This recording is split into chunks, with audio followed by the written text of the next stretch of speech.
也不枉费我这2年在地底受的苦。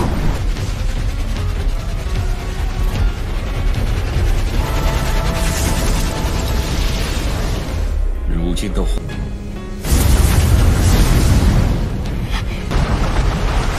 海星幻兽，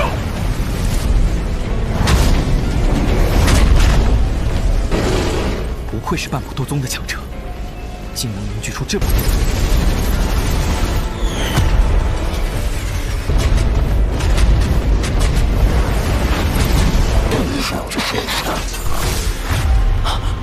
没想到。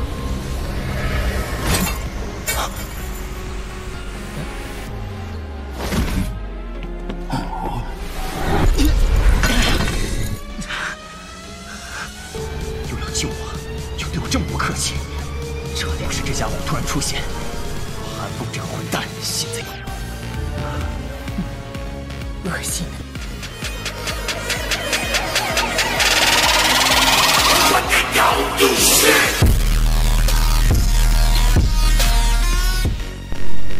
Untuk membangunkan Yalao hingga saat ini, Xiaoyan tidak hanya harus memeras semua doki di dalam tubuhnya sampai benar-benar kosong, tetapi kekuatan spiritualnya juga telah mengalami pukulan yang cukup.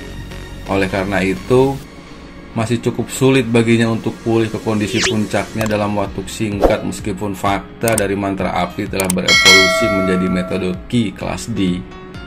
Namun, untunglah Yalao sudah bangkit kembali dengan penjagaan yang aman ini. Xiaoyan tidak perlu lagi khawatir tentang hal-hal lain yang mengganggunya. Oleh karena itu, ia benar-benar bisa rileks dan masuk ke dalam metode latihan untuk memulihkan diri. Udara keruh yang ditekan di dadanya mengikuti putaran tenggorokannya dan akhirnya dihembuskan oleh Xiaoyan. Sebuah lapisan kilau yang samar muncul di wajah Xiaoyan karena udara yang keruh ini dihembuskan. Keletihan yang tersembunyi di antara alisnya selama beberapa hari ini juga benar-benar menghilang pada saat ini. Xiaoyan mengepalkan tangannya perlahan tetapi erat. Perasaan dipenuhi dengan kekuatan yang menyebabkan sudut mulut Xiaoyan tanpa sadar membentuk senyuman. Melalui hampir 7 hari penyembuhan ini, dia akhirnya benar-benar pulih dari kelelahan doki di dalam tubuhnya serta pukulan yang diterima oleh rohnya. Terlebih lagi, dia telah menuai hadiah yang tak terduga. Tepat sebelum dia berhenti lebih awal, Xiaoyan jelas merasakan sedikit rasa doki di tubuhnya menjadi sedikit lebih kuat dari sebelumnya. Meskipun ia masih berada di puncak kelas doang, setiap tingkat memiliki perbedaan antara tingkat atas dan bawah. Itu seperti botol air dengan skala tingkat, meskipun air di dalamnya telah mencapai tingkat tanda tertentu, masih ada celah yang cukup besar antara tanda ini dan yang berikutnya di atasnya. Doki yang semakin kuat seperti air yang berulang kali naik, cepat atau lambat, itu akan naik ke tanda yang lebih tinggi. Pada saat itulah Xiaoyan menerobos ke kelas Dohuang. Karena melonjaknya kekuatannya di masa lalu, dan Xiaoyan jatuh ke dalam keadaan hampir mati selama 2 tahun, dia mengalami kesulitan mengendalikan kekuatan di dalam tubuhnya dengan sempurna setelah dia terbangun. Oleh karena itu, Xiaoyan tampaknya telah memasuki jalan buntu selama ini. Sulit bagi kekuatannya untuk naik sedikit pun tanpa menghiraukan bagaimana dia berlatih. Namun, setelah 2 bulan terakhir ini, di mana dia telah sepenuhnya menggunakan semua doki di dalam tubuhnya, kontrol dan keakraban yang Xiaoyan miliki atas kekuatan di dalam tubuhnya telah sangat meningkat. Karena itulah dia merasa bahwa kekuatannya telah meningkat sekarang setelah dia benar-benar sembuh dan memulihkan kekuatannya. Situasi semacam ini adalah sesuatu yang sangat sulit dilakukan di masa lalu. Namun, setelah itu muncul, Xiaoyan saat ini sudah mulai mengendalikan kekuatan di dalam tubuhnya dan telah mencapai kualifikasi untuk kekuatannya untuk terus meningkat. Xiaoyan juga jelas mengerti hal ini di dalam hatinya. Alasan inilah yang menyebabkan dia merasakan kegembiraan seperti itu ketika dia merasakan kekuatannya maju. Xiaoyan berdiri dari batu besar itu. Xiaoyan juga agak malu dalam menghadapi kata-kata Yalao. Sekarang dia ingat apa yang terjadi saat itu. Dia memang melakukan cukup banyak tindakan nekat, Yalao tidak mencoba membujuknya, sebaliknya, tetapi malah menemaninya saat dia mengamuk. Beberapa figur manusia duduk di ruang pertemuan yang luas di dalam kota Feng. Sesekali terdengar tawa bisa terdengar ketika beberapa pelayan wanita yang anggun bergegas melewati aula untuk melayani teh dan air ke berbagai tamu penting. Saudara Xiaoli, berkat ide lelang pil obat berupa waktu sebelumnya, populasi dalam kota Feng saat ini cukup untuk masuk ke 3 besar kawasan sudut hitam. Kota Feng tidak dapat mencapai puncak seperti itu bahkan ketika aliansi hitam menempati tempat ini saat itu. Tawa kasar terdengar di dalam aula. Orang yang berbicara memiliki lengan telanjang dengan tato singa ganas yang meraung ke langit di dadanya. Penampilannya secara mengejutkan adalah pemimpin geng singa liar yang disebut Singa Liar Tiu. Setelah tawa Tiu terdengar, pemimpin sekte langit hitam dan gerbang Luosa yang duduk di sampingnya juga tersenyum dan mengangguk. Dalam waktu 3 bulan, keuntungan yang mereka dapatkan bahkan lebih kaya daripada yang mereka dapatkan selama setengah tahun terakhir. Ini semua karena mereka berkolaborasi dengan gerbang Xiao. Ketua Ti, terlalu sopan, kita semua hanya mendapatkan apa yang kita butuhkan. Xiaoli yang duduk di kursi pemimpin tersenyum dan menjawab setelah mendengar ini. Tiwu dan 2 lainnya tersenyum, tatapan mereka tanpa sadar beralih ke area di belakang Xiaoli. Ada 3 pria menggunakan jubah berwarna serupa dengan tenang berdiri di belakangnya. Ketiga lelaki itu tampak berusia sekitar 30 tahun, wajah mereka dipenuhi dengan kebrutalan yang gelap. Mereka bertiga terlihat agak mirip, dan sepertinya mereka terkait dengan darah. Namun, yang paling penting adalah aura yang dipancarkan dari tubuh mereka bertiga. Dengan sedikit merasakan, orang bisa mengatakan bahwa mereka bertiga sebenarnya adalah semua ahli di kelas Douang. Sungguh tidak terduga bahwa saudara Xiaoli mampu merekrut 3 saudara Yao. Itu menyebabkan orang lain menjadi iri. Ketiga bersaudara Yao menyapa kepala tanpa menunggu Xiaoli untuk memanggil nama mereka. 3 pria yang telah mempertahankan ekspresi acuh tak acuh tiba-tiba menangkupkan tangan mereka dengan cara tertib dan hormat secara mereka berbicara. Ketiganya adalah saudara laki-laki yang terkait dengan darah. Mereka berbagi nama keluarga Yao. Meskipun mereka tidak bergabung dengan faksi apapun di masa lalu, 3 elit Douang cukup kuat. Oleh karena itu, mereka memiliki reputasi di dalam wilayah sudut hitam. Mereka pun menyinggung saudara emas perak beberapa tahun sebelumnya.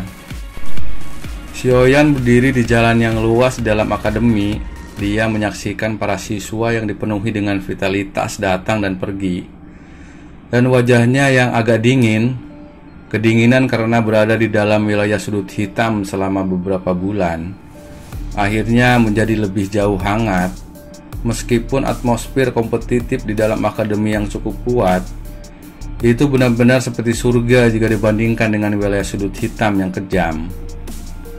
Xiaoyan hanya bisa tanpa berdaya menggelengkan kepalanya di hadapan tatapan yang mengandung jejak permusuhan. Dia tentu saja tidak akan menemukan kesalahan dengan para siswa yang lebih muda darinya. Karena itu, setelah dia mengidentifikasi arahnya, dia melambaikan tangannya ke Medusa sebelum cahaya keperakan berkilat di bawah kakinya. Dalam sekejap, dia menghilang di depan tatapan tertegun di sekitarnya. Hanya setelah kedua orang itu menghilang, suasana tenang di sekitarnya rusak oleh banyak percakapan sunyi. Orang ini sangat cepat. Kedua orang ini tampaknya bukan murid Akademi Batin, kan? Namun, pria itu sepertinya terlihat sedikit familiar. Beberapa orang mengedipkan mata mereka dengan tidak pasti saat mereka mencoba mengingat dengan sekuat tenaga. Itu benar. Aku ingat. Bukankah dia pemimpin gerbang Pan Xiaoyan?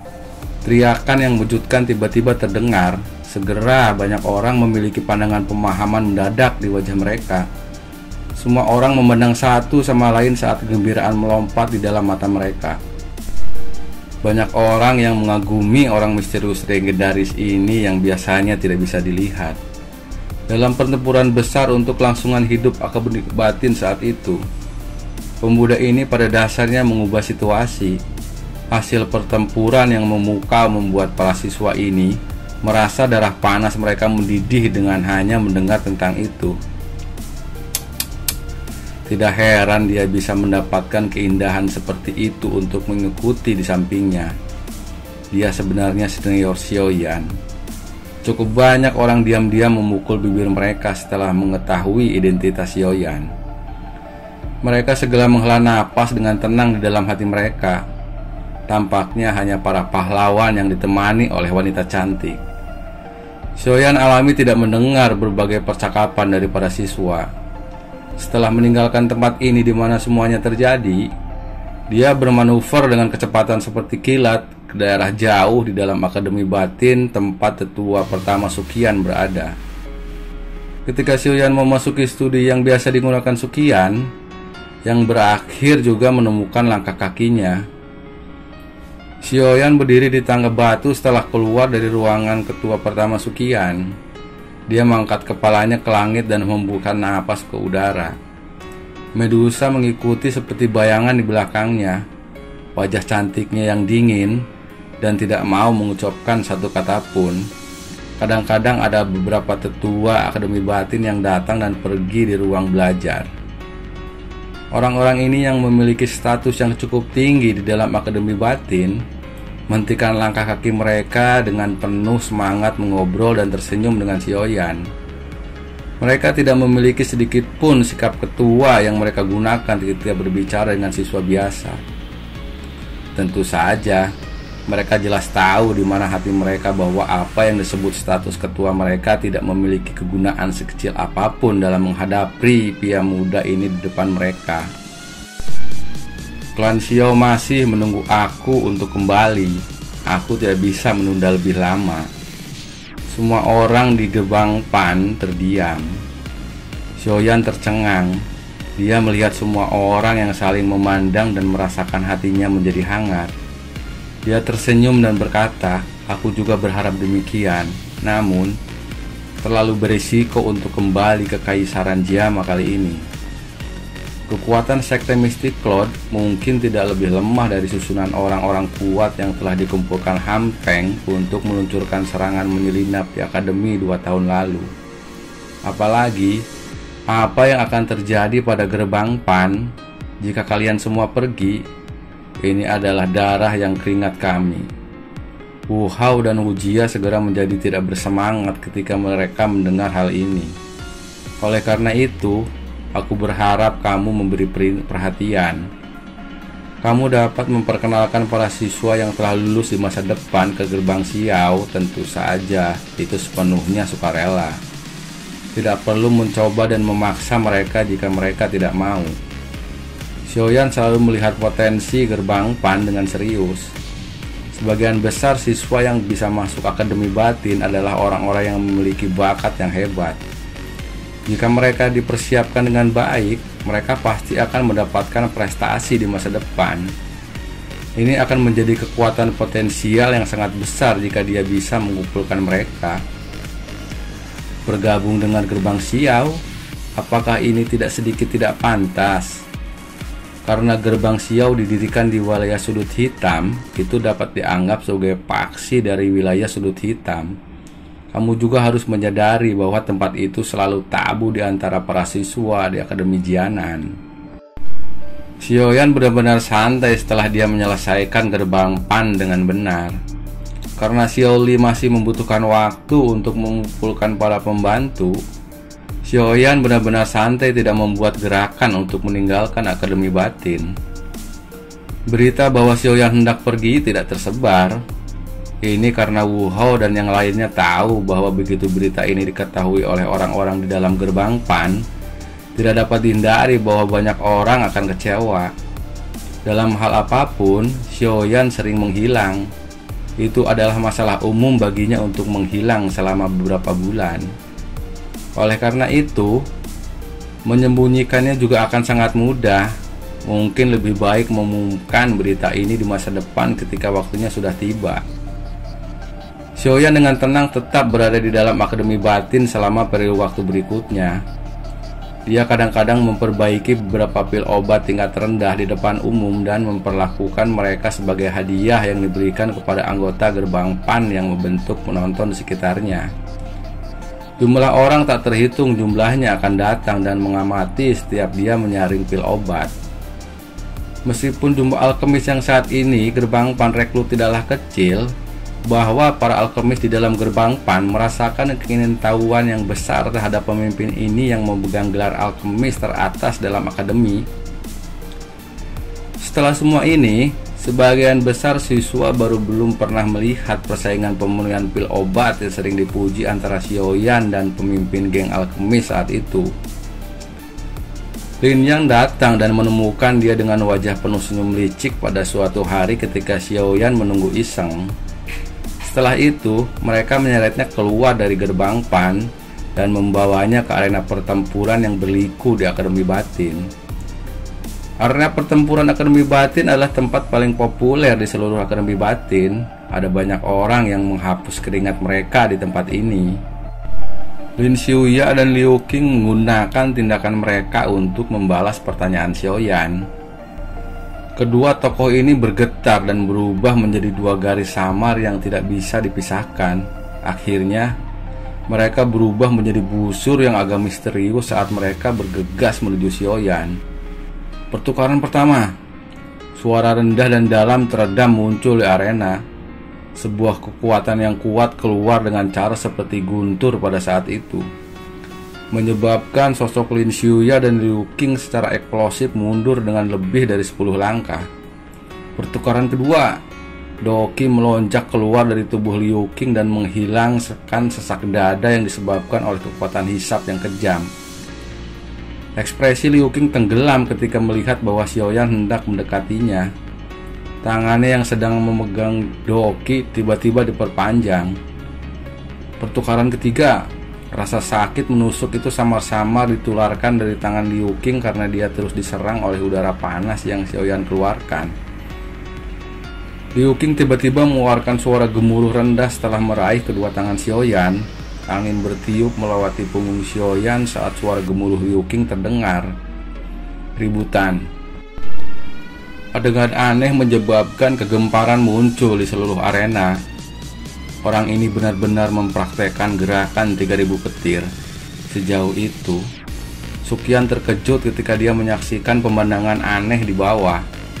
Dia tak bisa membantu tetapi dengan lembut bergumam pelan. Ini seharusnya menjadi pertukaran kelima kan? Xiaoyan berucap. Sebuah tangan yang agak dingin tanpa sadar diam-diam menekan dada dan punggung mereka sementara ekspresi keduanya menjalani perubahan drastis. Panas samar yang dipancarkan menyebabkan semua pori-pori di tubuh kedua orang itu tiba-tiba terbuka lebar. Jika sebuah kekuatan dipancarkan dalam posisi ini, sepertinya Liu Qing dan Lin Xiuya setidaknya akan terluka parah bahkan jika mereka tidak mati. Tubuh Lin Xiuya dan Liu Qing langsung menegang saat poin fatal mereka bertahan. Keringat mengalir liar dari dahi mereka. Kecepatan orang itu sudah mencapai tingkat yang menakutkan. Bang! Sebuah kekuatan lembut tiba-tiba meletus dan mengguncang Liu Xiuya dan Liu Qing keluar dari arena. Setelah itu, tubuh mereka secara menyedihkan berguling beberapa kali sebelum stabil. Pertarungan ini tidak mengherankan menjadi topik yang orang-orang di Akademi Batin bicarakan. Pertarungan di arena yang menyebabkan tak terhitung banyaknya orang yang terkejut berakhir dengan kemenangan sempurna Xiaoyan. Lin Xiuya dan Liu Qing adalah orang-orang yang namanya bergemuruh seperti guntur bahkan di antara para siswa baru di dalam Akademi Batin. Para siswa dari Akademi Batin jelas menyadari kekuatan Lin Xiuya dan Liu Qing, namun bahkan kombinasi dari keduanya tidak dapat bertahan selama 10 pertukaran melawan Xiaoyan. Kekuatan ini cukup untuk secara otomatis menelan semua keraguan tentang Xiaoyan ke perut mereka saat sedang diam-diam terkejut. Oleh karena itu, ada sejumlah siswa yang tak terhitung jumlahnya yang tidak mendapat cukup dari pertempuran yang menyebarkan berita ini kepada teman-teman siswa mereka. Meskipun itu adalah beberapa hari setelah pertempuran panas yang berapi-api yang menyebabkan darah seseorang menjadi mendidih, wajah mereka juga akan mengungkapkan rasa hormat. Seseorang yang mampu mendirikan faksi seperti Gerbang PAN memang bukan orang biasa. Para anggota Gerbang PAN tampak semakin bersemangat dalam menghadapi berita yang menyebar di antara para siswa lain. Ketika mereka melihat penghormatan pihak lain, ketika menyebutkan nama ini, sebuah nama yang membawa perasaan legendaris dalam percakapan mereka dengan orang-orang di luar, mereka akan berpura-pura tidak memperhatikan dan melambaikan tangan mereka. Xiaoyan menggosok hidungnya dan tertawa pelan. Ini karena aku tahu itu dengan kekuatanku 2 tahun yang lalu. Sepertinya akhirku tidak akan jauh berbeda dari saat itu, bahkan jika aku kembali. Terlebih lagi, aku bahkan mungkin berakhir dengan melarikan diri dalam kondisi yang lebih menyedihkan. Mungkin banyak orang terkejut bahwa aku dapat mencapai tahap ini dalam 3 tahun. Namun, aku tidak merasa itu mengejutkan. Ini karena upaya dan rasa sakit yang aku bayar layak mendapatkan penghargaan ini. Senyum cerah muncul di wajah pemuda itu di depannya. Xiaoyu merasakan sakit hati yang serampangan. Persatuan darah klan adalah batu berat yang menekan hati setiap anggota klan. Setelah itu, beban berat untuk membalas dendam dan memperbaiki klan Xiao dari semua tekanan di depannya. Dari awal hingga akhir, pemuda yang dipanggil sampah dari klan saat ini tidak mengucapkan satupun keluhan. Xiaoyu perlahan berjalan ke depan Xiaoyan. Dia menatap pemuda yang tanpa sadar memiliki tinggi yang hampir sama dengannya. Tangan yang lembut tiba-tiba menggosok-gosok kepala Xiaoyan sambil dengan lembut berkata, sedikit cabul. Paman Xiao benar tentangmu saat itu. Dia selalu percaya kamu akan menjadi orang yang paling menonjol dari klan Xiao.